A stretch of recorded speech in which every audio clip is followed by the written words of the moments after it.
take a breath, feel my energy in my fingers and my hands and my feet. Oh, and there I am. And I try to do that as much as possible throughout the day, rather than thinking I have to go do a practice of meditation. It's just like, how can I come back and recognize myself in this moment and being here? And even just doing that right now, I just like, I don't know, my heart just opened up to yours a little bit more. Like it was just this moment of like, oh, all right, let's go. Let's go a little bit deeper now, because it wants to come through.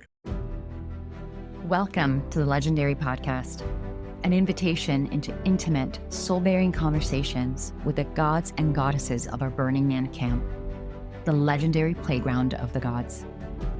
Here, you'll meet the visionaries, wisdom keepers, heart-centered entrepreneurs, and edge walkers who make up this extraordinary soul family. Together, we'll journey through the turning points that shaped us, the failures, the victories, the breakdowns, and the breakthroughs, and what it truly means to rise and build something sacred from the ashes. If you've been searching for your people, if you've longed to find a community that inspires you to rise, you found your tribe. So join us now for another sacred journey. Welcome to the playground of the gods. Welcome to Legendary. Hello, legends. Welcome back to the podcast. I am Celinne DaCosta, storyteller, guide, and host for today's journey. And I am honored today to have Finnian on the podcast. Welcome, Finnian. Hi, Celine, and hi, legendary audience. So here's what's fun about today's episode. I don't know Finnian. I just met him. And I get chills even saying that, because whenever I have the mic and it's a brand new person in front of me, I just absolutely love exploring the nooks and corners of who you are with fresh, innocent eyes, and hoping that anyone who is listening to this podcast right now has an opportunity to do the same if they don't yet know you. So, Finnian, we're going to go on a journey. I have no freaking idea where we're going to go, but we're going to have fun. And I'm going to first ask you to introduce yourself in the sense of, what is it that you do in life? What lights you up? And what else do you want us to know about you as an introduction? Great. Well, Celine, I actually love that you know nothing about me, because it means you won't get into the past story. I don't really care about my past story that much, or there's a book about it. What really matters is where I'm at right now. And where I'm at right now is in a really extraordinary place. I am in a place that perhaps I always wanted, but there was a fear that I would never get there. And that is to be in a really loving family. I'm a new father, and I have a 11-month-old boy. And the first 9 months was like a lot of people don't talk about the second birth almost. It's like they talk about the first trimester, but I almost feel like it's that whole experience, the same time in the womb, the same time afterwards. It's like a graduation. And there was definitely something we hit about 9 months where our family got in flow. And my incredible partner, Sydney, and I just are really connected through this journey. And we're doing a lot of healing and a lot of reconnecting to our sort of family of origin through our son, which is really beautiful. And I had this moment yesterday when we're at the beach in Aspen. We live in Aspen, and it sounds funny, beach at Aspen, but there's actually this beautiful river with a sandy beach. And my son, Ossian, discovered this, like someone else's stand-up paddleboard, and he suddenly crawled up on it, and he was sitting there. There were some older kids, and then they floated him out into the water. And both Sydney and I were just chatting some really great new people that we were meeting, and some other people there just went, wow, you are the least helicopter parents we've ever met. And it was a defining moment, because that's how I want to parent. It's like not in fear, it's pure love, it's trusting. And it's not like we're negligent, like we're aware of what's happening. But it was this moment, we do a daily appreciation, and I recognized that with Sydney. I was just like, wow, thank you for being the person that I believed you were going to be. So I shared that story because it's everything for me, is to be a person of love who brings more love into our lives and really helps other people go through that journey as well. And that's definitely what I do right now is I really, I suppose, go along the journey with someone, guiding them back to a path of love. And when we do that, we recognize that we're not these separated beings. It's really a privilege to live in this life, and that's what I'm doing. And I do it through a few different ways. I have a methodology called intentionality that I take individuals and corporations through, which is really about uncovering the the negative belief loops that are running within yourself and your subconscious, but also in the collective, in an organization, and then how to recode that process.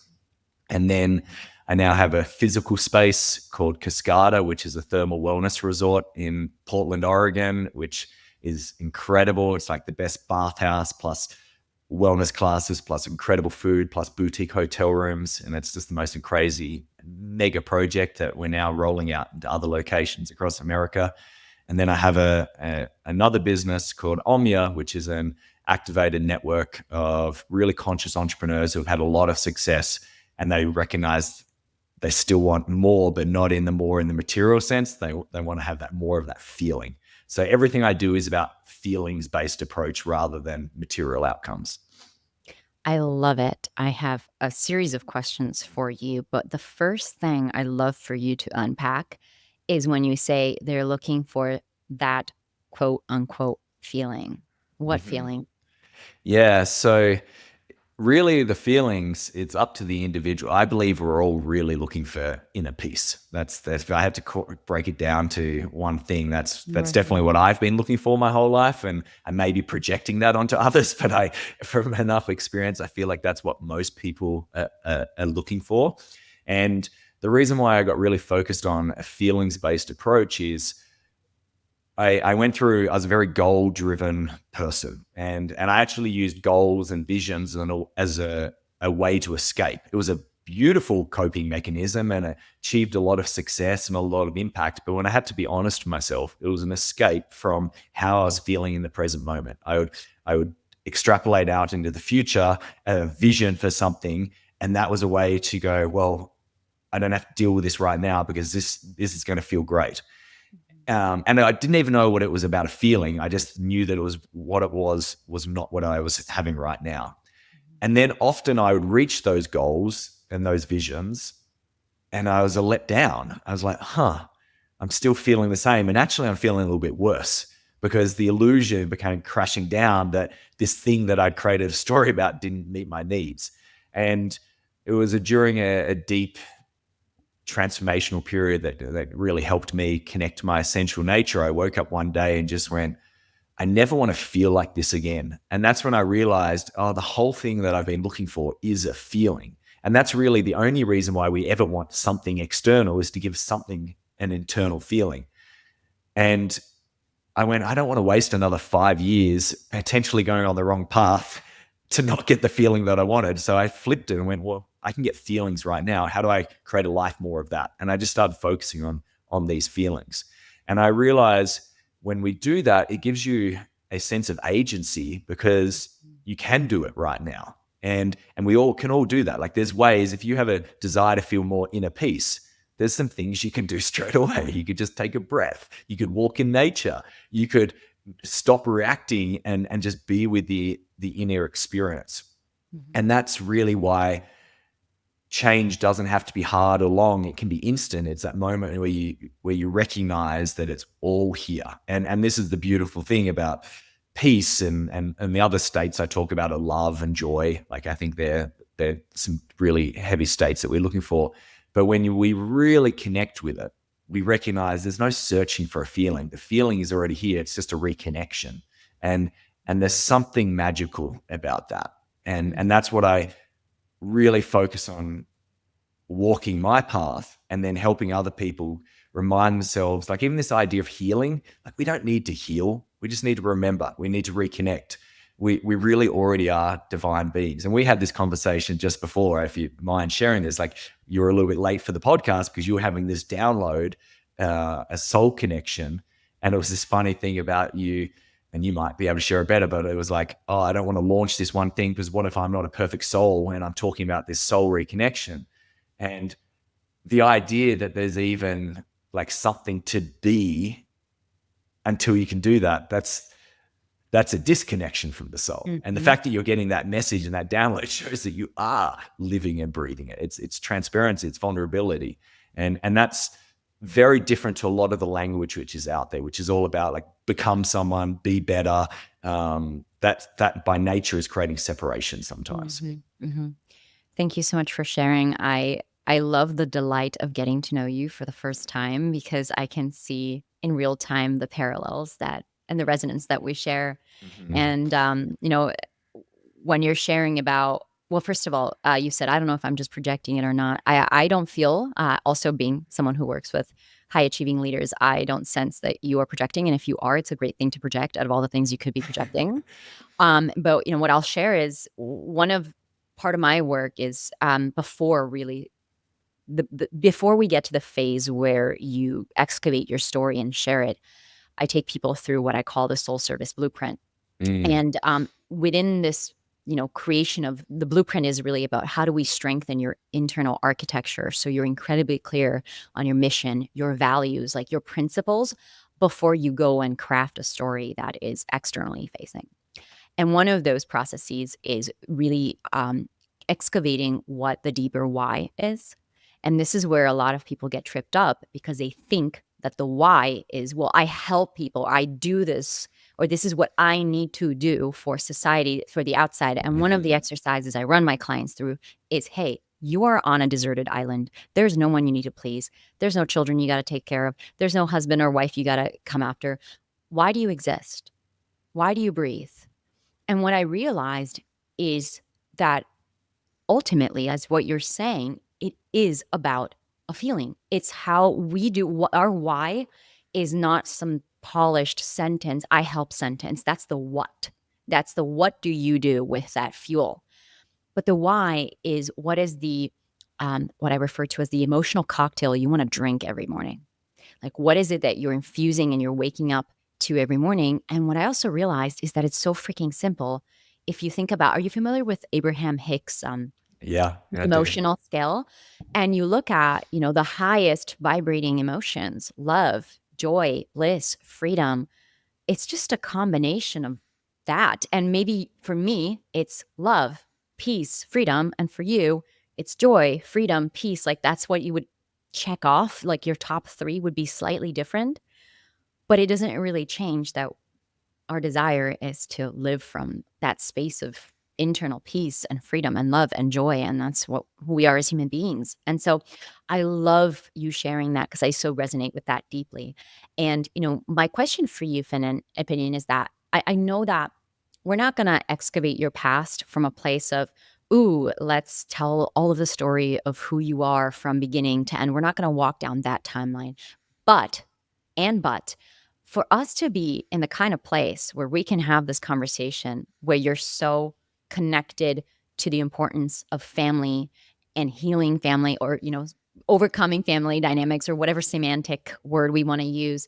And you're in a place where you are leading people to uncover and remember what that feeling is for them to move forward in life. There is a reason that you're here and you have the wisdom that you carry today.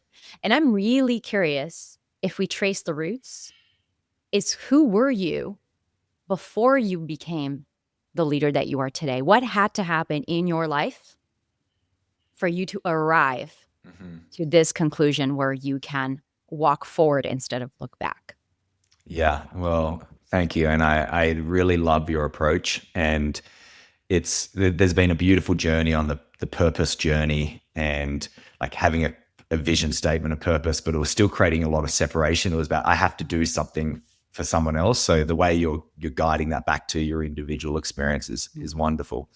And how did I get here? I had a wonderful curriculum. I think about Tell me. the perfect curriculum of life, and how did I get to this place, recognizing it was all love. And it's interesting watching my little son. I'll speak through that lens because it's very present right now. I watch Aussie, and he's just a bundle of love. It's just there's no question that's all he can do. and he's just got a beautiful, joyful smile, and he's happy, and he just brings so much light and joy. We're very lucky. We have a very cute baby, and like we go on walks in Aspen and everyone stops. It's amazing. I just literally take him out to bring joy to people, and that brings joy to me. It's hilarious. And it's been very healing for me, because a lot of the time I wondered, like, was there something wrong with me? And I look at him and I was like, there's nothing wrong with him. Like, he's just a bundle of being. And however, knowing how conditioning works and the subconscious works, I could see how I could code him into being something other than what he is in his essential nature. And that was definitely my curriculum. I had two parents who didn't want to be together. I had a father who effectively, in his own words now, after reconnecting for a long time, I always felt this, but he finally was able to admit it after reconnecting after 18 years separation. He looked at me and it reminded him that he lost his dream of being like a famous musician around the world. And he tried to navigate two lives. He tried to be a family man and also be a musician. And unfortunately was in a relationship with a partner and my mum who they just did not connect. They were probably the two worst ingredients to ever mix together. I always think back to a science experiment where there was just certain things where you're like, don't mix those two ingredients. This was the nature. And it was just a lot of conflict, a lot of challenge, a lot of terror. And the love just wasn't able to be demonstrated to us in a way that we received it. And I think that's very important, is like, I can't say about the love, whether they were giving love or not. It was just not in a way that we could receive. And it made me just feel not enough. It made me feel question myself, separate myself. And it was a pretty crazy childhood. And that went through a journey. There was a period there where all I wanted to do was prove that I could be something different. And that was I can remember from 3 years old, my only desire, and it's actually in a book that I found, which says like, I just want to grow up to be a great man, to find a great partner so I can be a great father. And that was like my core desire of a young child. Then life took me on a crazy journey where I basically ran away. It was, how do I get out of this life as quickly as possible? And I got myself into a boarding school. I emancipated from myself, from my parents. I skipped grades. I basically and then I became an army officer, paid my own university degrees, and just disappeared. And that led me to Colorado at age 30 years old. I was married. I had built and sold a couple of businesses. I literally achieved this vision for my life that I thought was going to be very fulfilling. And it was. The funny thing is, the life I'm living then is very similar to the life I'm living now. It's like I haven't changed my life that much, but it was coming from a very different place. From then, it was coming from a place of fear. Now it's coming from a beautiful place of love. And it just forced me to recognize that nothing from the external world, and it wasn't about materialistic possessions. It was more about something I was trying to get from the external world to plug something that was in here, was ever going to fulfill me. And the only way I could live a more peaceful life was really to connect to my essential nature and reconnect. And in that place, the only thing I can do is to love, because that's really what our essential nature is. It's once you feel that and you recognize it, it's not that I should love, it's how could I not love? Like that's really my only thing I can do in my nature. And I think my curriculum was such a beautiful curriculum, because if there was ever an excuse to justify certain behavior in life, like maybe not being a loving partner, maybe not being a loving father, feeling like a victim in life, like I have that. Like I have that in my background that I could have played with. But the fact that I can come through and still show that yes, the past matters, but it doesn't have to define you. I feel like it has a greater ability to impact others. Naturally, people then go, okay, maybe the story that I'm living with, maybe I don't have to live with that story anymore. And even the story, when I share the story now, it's hard for me to share it.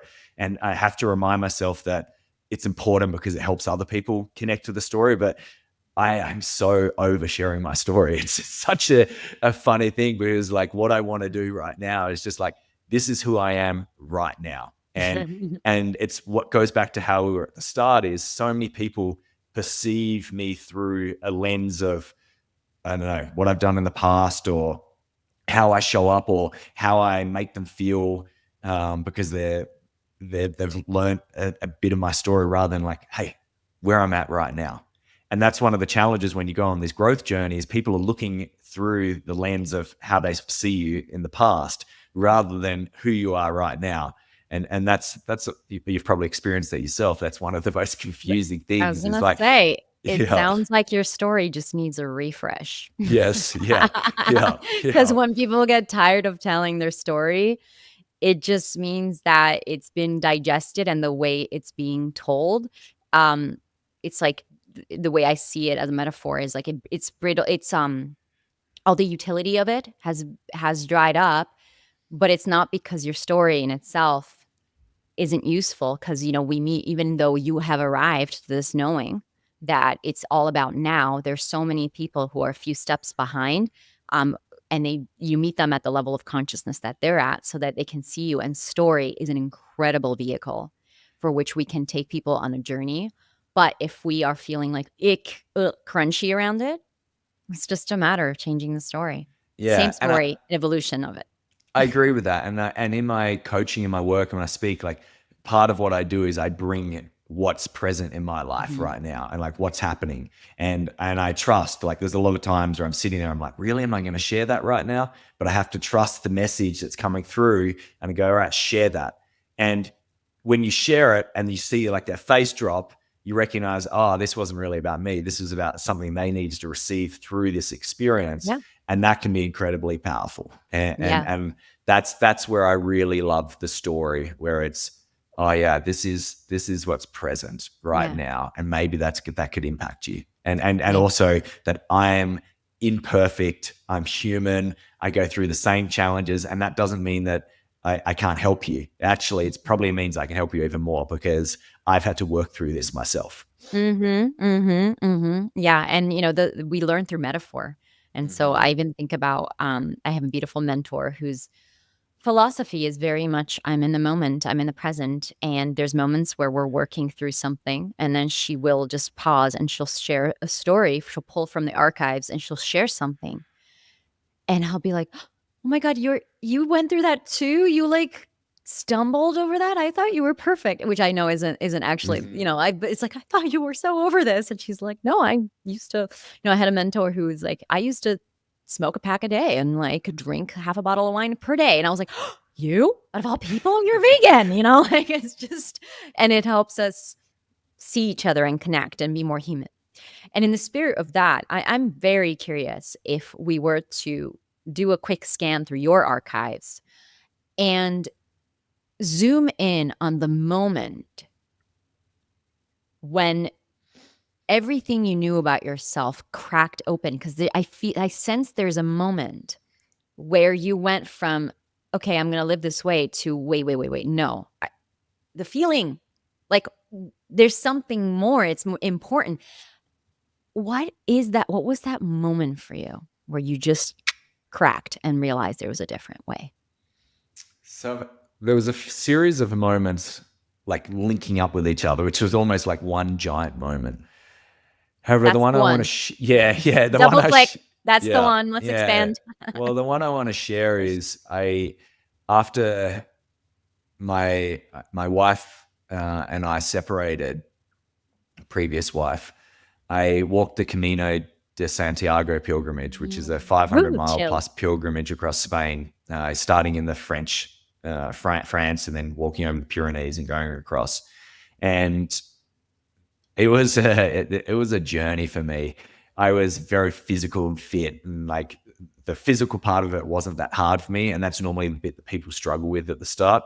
But I was just like pounding out miles day after day, and every day I would pick a different thing to focus on, and almost go through a period of forgiveness and asking for forgiveness. It was a big forgiveness exercise. So like one day it was all my ex girlfriends, and like I'd bring them all through, and I'd like own everything that I did that I don't think was of my highest integrity at that time, and I'd like ask for forgiveness, and then I'd forgive myself for that act, because that was the other very important thing, is I had to forgive myself for that act. Another day would be my body, another day would be business experiences, and I'll just go through this list.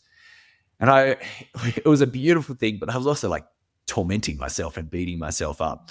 And on day like 23, 400 miles in, I just been walking across this bit where it's like you're just walking into the sun across the desert for like, they call it Messiah, for like 80 miles. And at this point, actually, my body was starting to shut down. I was getting shin splints, and it was like I was struggling to put one foot in front of the other. And I was just like, all right, just keep moving one foot in front of the other. And I was so physically exhausted, emotionally exhausted. And I eventually just got really, really present. And this is where like presence started coming into my life. Like there was no thinking. It was just like being in this experience. And suddenly when I took one step, just this like jolt of energy just like took over my body. And it was a rush of energy that I never felt like before. And it was just spontaneous tears and emotions. And it was a mixture of all the emotions. It was a mixture of like pure sadness, grief. It was just like pure love, joy. It was just like everything. No words will ever be able to describe it. And then I just felt a connection to everything that was around me. I could hear I became one with the birds. Became one with the wind. There was a couple of trees, and you could hear the leaves flowing. I was looking at the sun, and I felt the connection with the sun. And it was actually too much. I had to sit down on this park bench that just happened to be there. There was nothing else there. There was this park bench, and there was an old mill out in the distance, which had this beautiful mural on it. And I just sat there I had no idea, but it felt like hours, and just felt the deep oneness of it all. And there was this recognition that it all had to be like this. Like there was nothing that I could change, or the story that I could have done something else. It was just like, oh, this all had to happen for this moment. And that's probably where I felt true love for the first time. A love not from looking from anything external, just a love from just being. There was an awareness of what I really am. There was the divine God moment. And once you feel that, you definitely lose it, but you never forget it. I think that's something which is really important, is like, it's there, and you can't question. The mind will try to create different stories, but I've never been the same since. And it was really like this path of walking the path of love, and knowing that at any time I can come back to that sensation. And that's really what I try to do each day, is that's remember. It's almost like a remembering for the first time. Oh, that's there. I lost it again, but it's here. And I've had similar moments of that since, but that was definitely the moment where it transitioned from a place of like an intellectual desire. Like I had such a desire to recognize that. Like I was never religious, but I studied religion. And I had an intellectual awareness, like even through physics, that all of this existed, but I didn't fully know it. There's a difference between understanding and knowing. I understood it, but I didn't know it. And from that moment, I knew it. And that there is what's most important to me. And I think that's one of the challenges in our current world, is we're getting fed a lot of information. Like you can become an expert in spirituality, and you can learn all the language, but that can actually be an inhibitor from you really feeling it and really knowing it. Because once again, the mind, the ego has grabbed onto something, and it can be blocking you. And that's where the idea of awakening, enlightenment, all the conditions are already there. Like the idea that you have to do anything to do that, that's the ego as well. And I've played that journey so many times, where I kept thinking, I've just got to do this, and then it's going to come. And I have to remind myself, oh no, at any moment it's available, because all the conditions are already there. Mm-hmm. Mm-hmm. Beautiful. Thank you. I loved what you said, that you can You can lose it, but you can't forget the way it feels. I can think of several moments in my life that are absolutely unforgettable, where without a shade of a doubt, I knew God, and then I forgot. But I don't forget. I can't forget those Yeah. moments because it's like a compass back to what truth really is, what you're sharing, that it's love, and it's that feeling of just indescribable feeling of bliss and connection and presence that we get to have. And I'm curious, Finian, this is a two-part question. Um, you mentioned that as a human would, you forget, and I'm curious about what are your practical practices to remember for those who are listening and would love to hear more. Like, hey, I forgot. I know what he's talking about, but I forgot too. What are some practices that we can, that you put into play, and that anyone who's listening can also put into play? And my second question is, the experience that you had on the Camino, it's not one that you orchestrated. It's not one that you're like, okay, so on this day in this place, I'm going to do this thing and I'm going to have this like incredible life-changing experience. And when I think back about my own versions of that, they came out of nowhere. It was completely in the unknown. And so we're not able to really, even in our work with people or mentoring, we're not really able to be like, okay, so we're going to work together. And in month 3, you're going to have this incredible experience where you're just going to experience God. And, and if somebody promised me that, I'd have some hesitation. But I am curious about what your thoughts or insights are in terms of either creating a container through which that can happen, or how do we move people? How do we teach people, quote unquote, how to move from the intellectual concept of that into the embodied when we can't control and have no say over them having those kind of events? Do you know what I mean? Yeah. Yeah. No, Like, I how do we totally do. support that journey, also being like, I'm not in control? Yeah. Yeah. So you're right that there's not a perfect set path that's going to create this feeling for you, this awakening.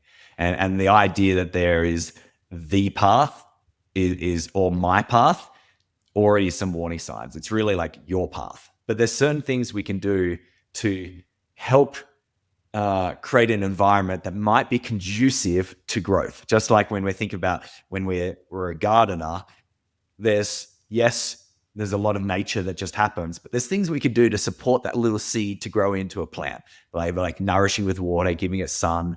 So I like that analogy of the gardener and the plant, because that's something which is like our own blossoming. It's like all the potential is in the plant already, and it could just make it on its own. However, there's things we can support it. So the most powerful one I use myself and I use for others, and I think will help the two-part question, is the breath.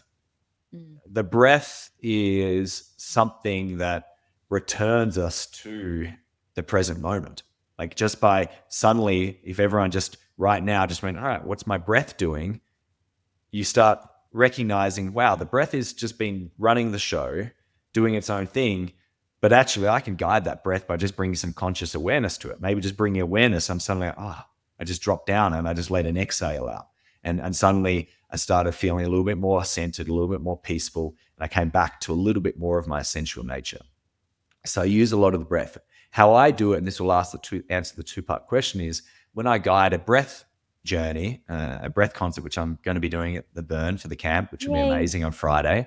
And the key is I've got to get out of my way. Like, Finnian needs to sort of back off a little bit and needs to become a vessel for presence to come through me. And this is the same for the individual who's breathing. The nature of the breath, we're trying to get them, like if you're breathing with me, Celine, we're trying to get Celine out of the way, and the breath just starts breathing. So then presence has a chance to bless presence, like presence, blessing presence. And what we're doing in that moment is it's this recognition that the the breather is also the person who's being breathed. And that's the moment of the spontaneous God moments, the spontaneous awakening. And my hardest journey when I'm doing the breath journey is the egoic desire of Finnian sometimes gets in the way. It's like, oh, I want them, suddenly I've made it. Oh, I really want to impress this incredible camp of people. The energy shifts because now Finian's in the way, and it can only be so far. It won't allow the magic to come through. Now, Finian obviously needs to guide this, but if I can just be one with the experience, then this field of potential energy enables an opportunity to come through. And I can't fully describe what's happening, but when you're in this breath journey, there's a moment where you feel that, where there's presence is coming through me and it recognizes the presence in the other person, and then they just have these little spontaneous awakenings, and I can feel it. Like I can feel when it's most likely about to happen. You're watching and you're like, oh, that flower is about to blossom right now. I can't guarantee it, but there's a feeling. But if I start anticipating or wanting that flower to blossom, the flower doesn't blossom. So I just have to be with it and work with it. And I'm sharing this because it's very important, especially in these communities. There's people who create the field, and then it's almost like it's magic a little bit. It's illusionary. It's we can do that. Like I can create a field of energy, and you'll be like lost in it, but it's not presence. It's not the real field. So what I try to do is work with the field and become one with it. And it's your journey. And I'm just here being one with it and going like, all right, how can I work with the energy to like help you have that experience? And I share that because I want people to be a little bit more discerning with who they're interacting with and who they're trusting to go on these different journeys. Because just because someone says they're this person doesn't mean, and they're creating these magical moments, doesn't mean that they're long lasting, because it's not you. That's the thing. If it's someone else's energy making you have that moment, it's not you doing it, and then it's not sustainable. So it'll feel incredible, but then you'll go back to your life and you recognize that actually there isn't that bigger transformation. And so that's something I'm quite passionate with. So breath is a huge one for me. Well, let's pop a pin in that real quick Yep. before you continue. Keep your train of thought, because one clarification bit here is I am curious about I can feel the essence of what you're saying, but if we can just land the plane for anyone Yeah. who's like, what do you mean some people have these magical fields that they create, but it's not really the truth, and you have to be discerning and what is the truth? Because I get what you're saying. I'm also a breath worker, and I facilitate fields. So I sense what you're saying, but just in case there's any confusion, can you clarify what you mean by this? Like, hey, be discerning, because there's some situations where someone creates the magic, and then there's actual situations where you can be the true you. Like, how do we know? Yeah, it's almost, there's two things that are coming up for me. It's like when you're watching an incredible show and you get so lost in it, you're like in it that you forget that actually you're a living being, and there's something else going around you. Same with the great magician. You know that it's like fake, but you're also just so enamored in it and you're lost in it. You want to believe. So there's a feeling of like, did I just lose myself in it? And you can even see this when you start interacting with just humans one-on-one. There's certain people who just like pull you in, and there's a difference between like this magnetic and a like just this like energy where you're like, oh yeah, I want to be with that, I'm vibing with it, to whoa, I just lost myself in that person. And we've all done this in relationships, like whether it's an intimate relationship or a friendship, where you're suddenly recognizing that you're compromising yourself and you're on their journey. That's a similar thing in these guided journeys, is like, are you on their journey or you're in your journey? And it just happens that they're part of it. And I think that's, and if you just check in, and this is where discernment, like you already know, like you already know, and you have to ask yourself like, all right, was that really as good? And I see this in a lot of different like people who are quite famous right now. There is, if you're comparing or creating a story about an experience, about like how good it was it really that good? Or you just wanted to fit in to the difference where, whoa, like that was just incredible. I just felt something divine. There's a different feeling. And I don't know if it's really, it's a hard thing to describe, but it goes back to like, now I've planted that in people's minds. People will have that felt perception. And it's just that question of like, yeah, is this person like the real deal, or is this person like using skills to sort of take me on their path?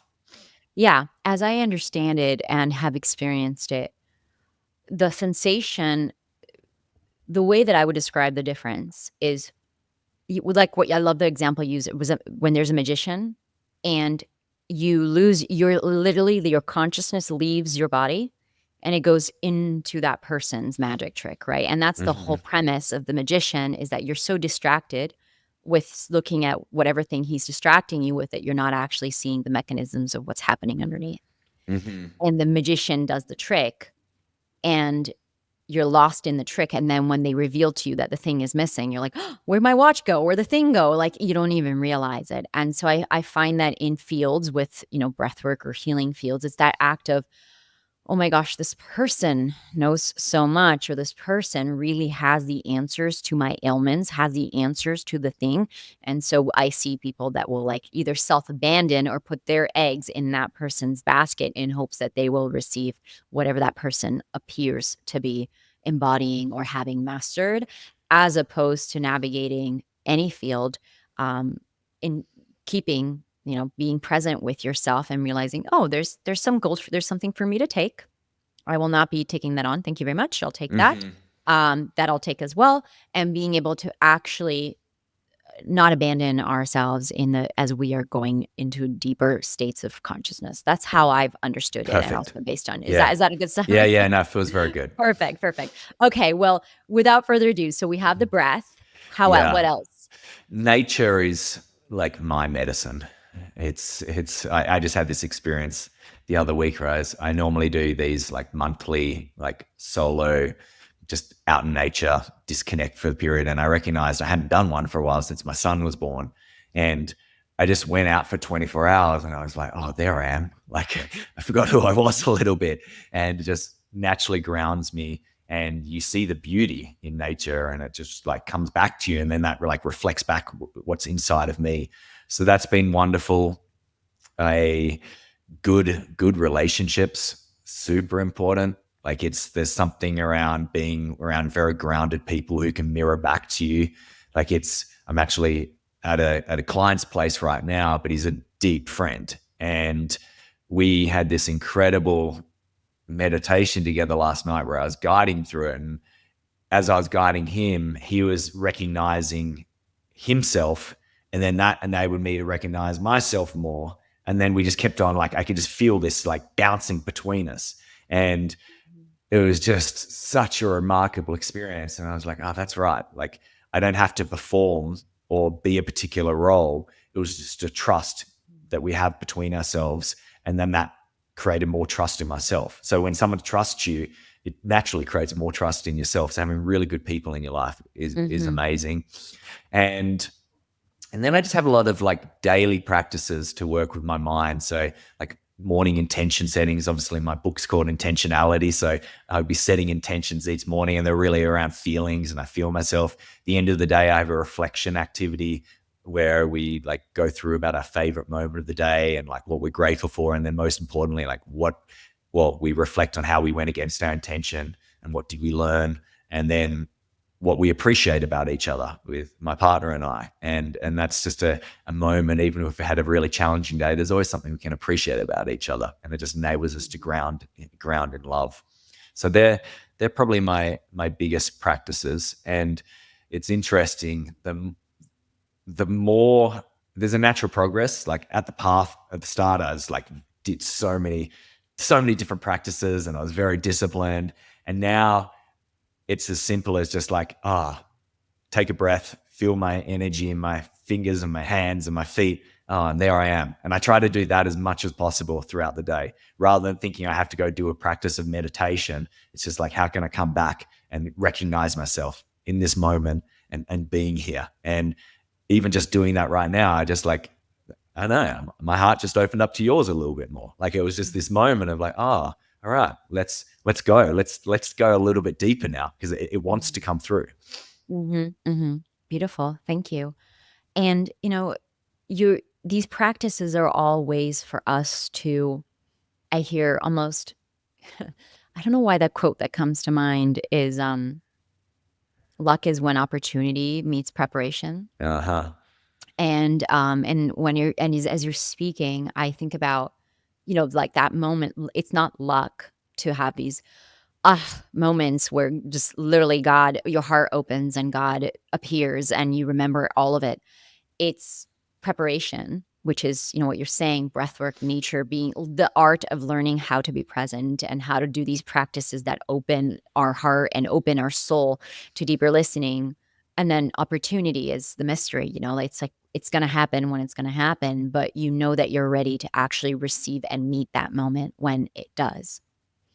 And so I feel like I'm the question I'm about to ask is more for the collective than it is about you, Finian, the personal, the ego, Yep. because in many ways you've already begun to answer this in this conversation, but it's just keeps coming through. I'm going to ask it. And when I do, just know that it isn't, it's not just about you. It's actually like, imagine whoever's listening to this conversation so far is asking the same question to themselves. And I'm going to ask you to answer from that place. Yeah. Mm-hmm. So the question is, if you stripped away your achievements, who are you really?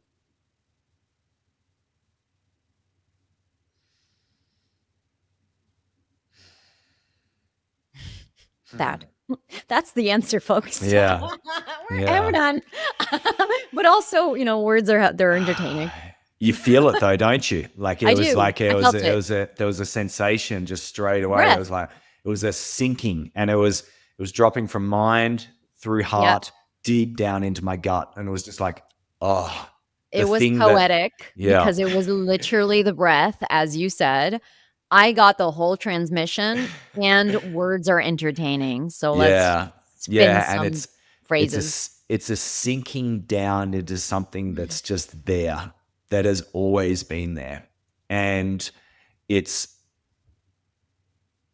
been with us the whole time. And what is with me is with you. It's this the same feeling, this recognition, and it's there's different analogies of like the sky with weather. It's like there's something where it's just like, it's just there, being the same the whole time, regardless of what's happening with the life of Finnian or the life of someone else.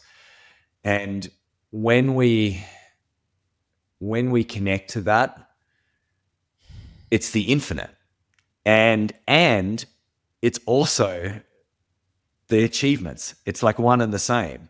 So it's not that one is better than the other. It's literally the same. It's the infinite and the finite, but it's the infinite recognizing that it also has the opportunity to become through the finite. But most of us live through this way of the finite, forgetting that we're also part of the infinite.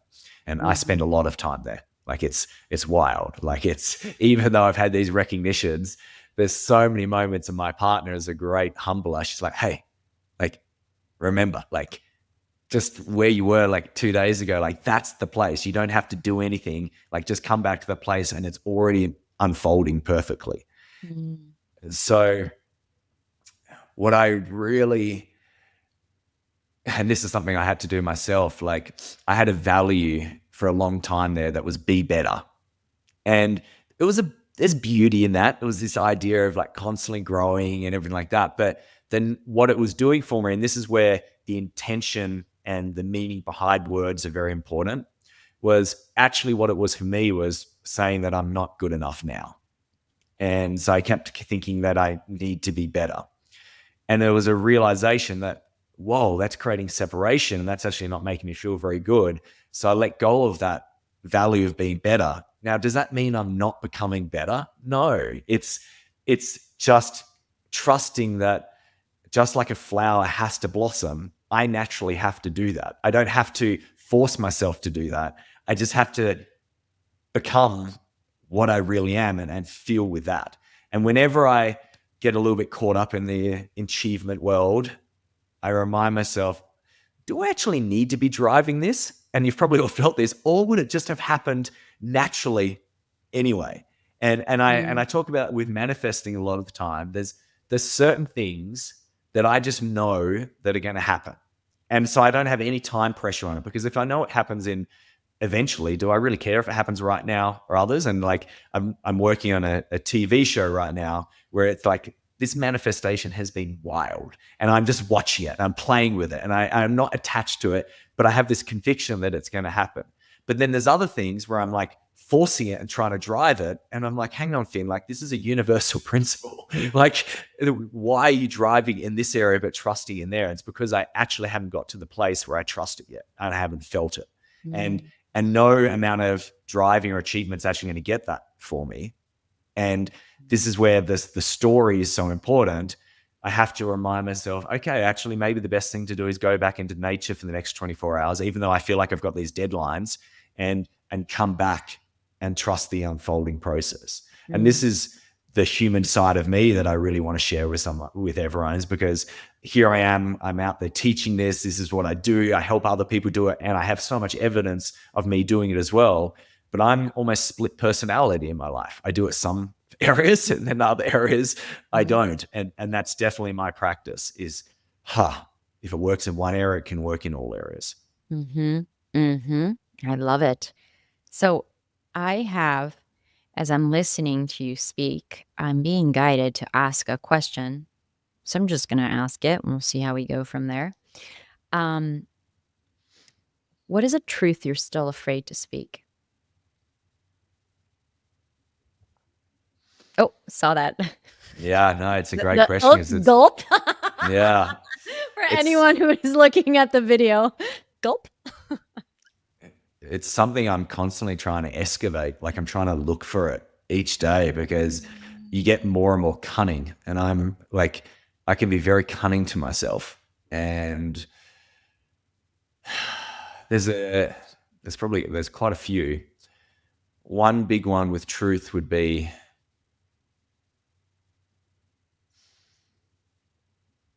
something I've been working on actually recently is like trusting love. Like, and I actually did this recently. I came back from a forum immersion that I was on, and I suddenly realized, wow, I haven't been 2 feet in my relationship. Now, everything looks like I have been, and I've been committed, and I've like been such a lover to my partner. I've been so loyal, but there's still been a protection mechanism that has stopped me from being 2 feet in. And what I'll do is I'll future forecast, well, I don't have to be in this in the future or something. There's like little protection mechanisms, even though I'm still there.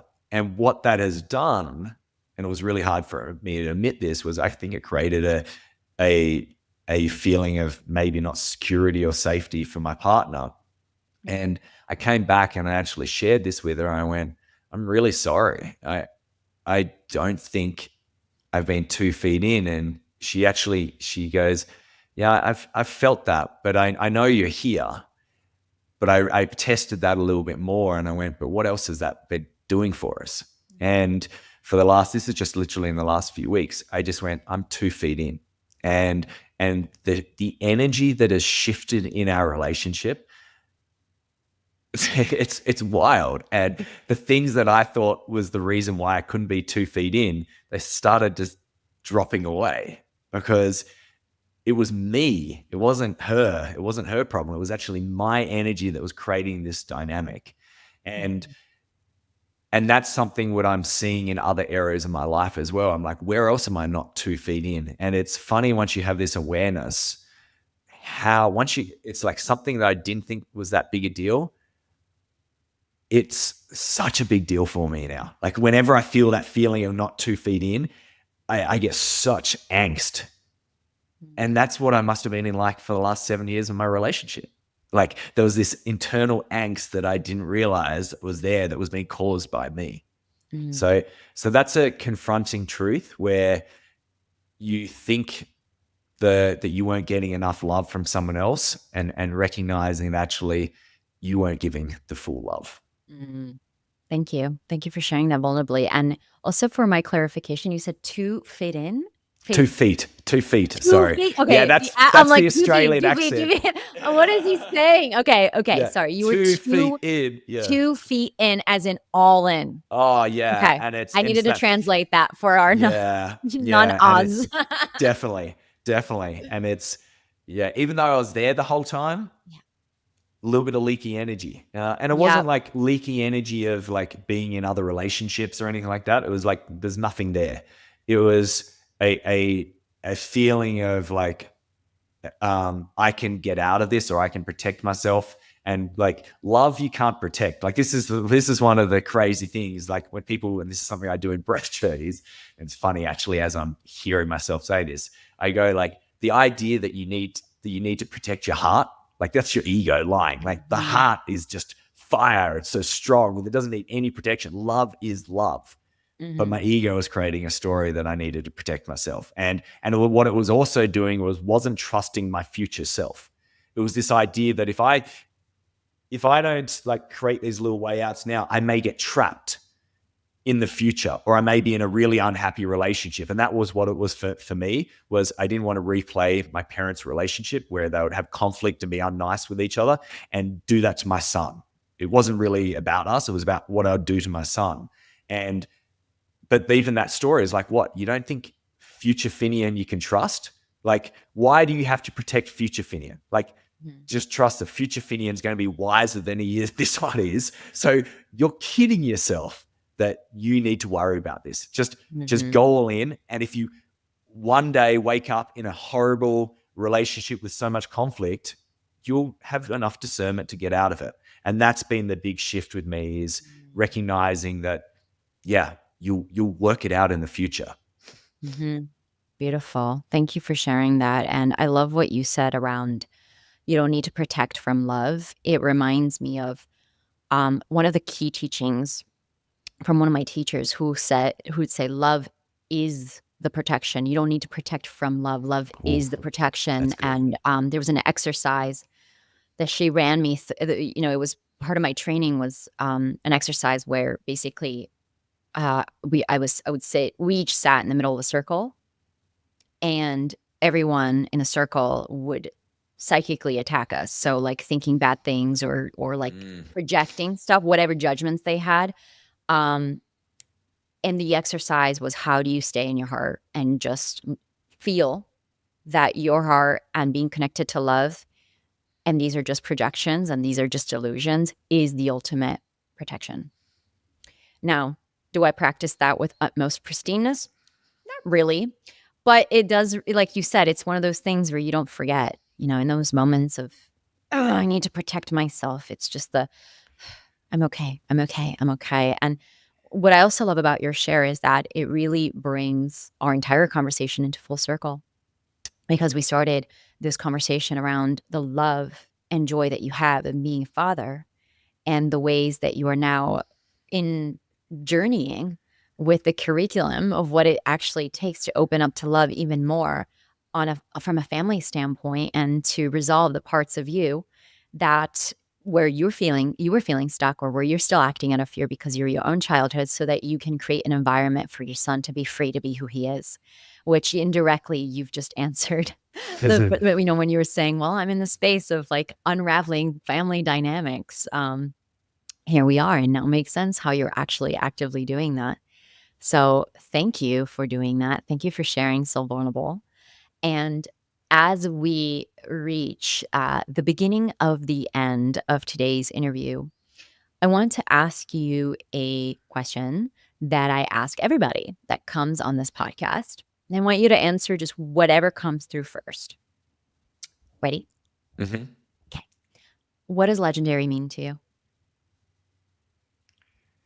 Means being the greatest expression of yourself. and just completely owning it. And there's a vibrancy that comes with that for me. And you'll feel that out in the player when you feel my energy. It's just completely unleashed, and it's just whatever I'm at. And sometimes that's very big and loud, and other times it's just like sitting there and just being completely chill and just enjoying the show.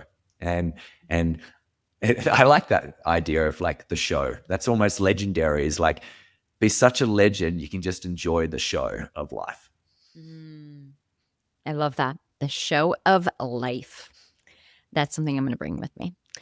And is there, Finian, my last question for you is there any, as we begin to close, any final message that we've gone through a whole journey together, and anyone who's listening and been through this journey, is there any message you have for the listener, before we close? So as I'm sitting here in a humble state, what's really coming up for me is the power of just self-compassion. And I've been very hard on myself over the years, and as I've come a little bit wiser, and I think being a father can do this to you, but just forgiving yourself straight away. Like every single time, like I'll go and I've just done this podcast, and then I'll probably be a human and do something, and I can suddenly feel that, hang on, here you are out there sharing this message, and then you didn't do it yourself. And in that moment, just like, that's an opportunity to just become a little bit more kinder to yourself. And whenever we do that, it actually enables us to grow in that moment and not get stuck in it. So be kinder to others, and realize you don't actually have to do as much as what you think. As I'm sitting here, like, that's really what's coming forward to me right now. It's just like, it's already here. It's all good. That feeling of like, once that feeling you gave me before, where I stripped away all my achievements, it's like, ultimately, that's the only thing we're trying to get to feel by doing all these achievements. So in a weird way, maybe all the achievements are getting in the way of you feeling that. Maybe all your achievements are getting in the way of you feeling that. Yeah, that's a big old nugget. Just let's leave that one for, well, thanks for for getting you, me listener, to take it home and chew on that. Beautiful, Finian. Well, thank you so much for coming today. I really enjoyed getting to know you, as I'm sure anyone who's first has also not know you, and is getting to learn about you for the first time has enjoyed this episode. So thank you for coming, and thank you for sharing so vulnerably and openly. Thank you. And I love to get to know people, because that's how I get to know myself better as well. So I just can't wait to go deeper with you. Beautiful. Well, legendary folks, this has been Celine, your host on Legendary, and we will see you in the next one. Thank you for walking with us through the fires of remembrance. If today's story stirred something in your soul, share it with a fellow god or goddess. Subscribe to Legendary for more transmissions from our tribe, and may you continue weaving your legend in love and joy. Until next time, stay sovereign, stay sacred, and make it legendary.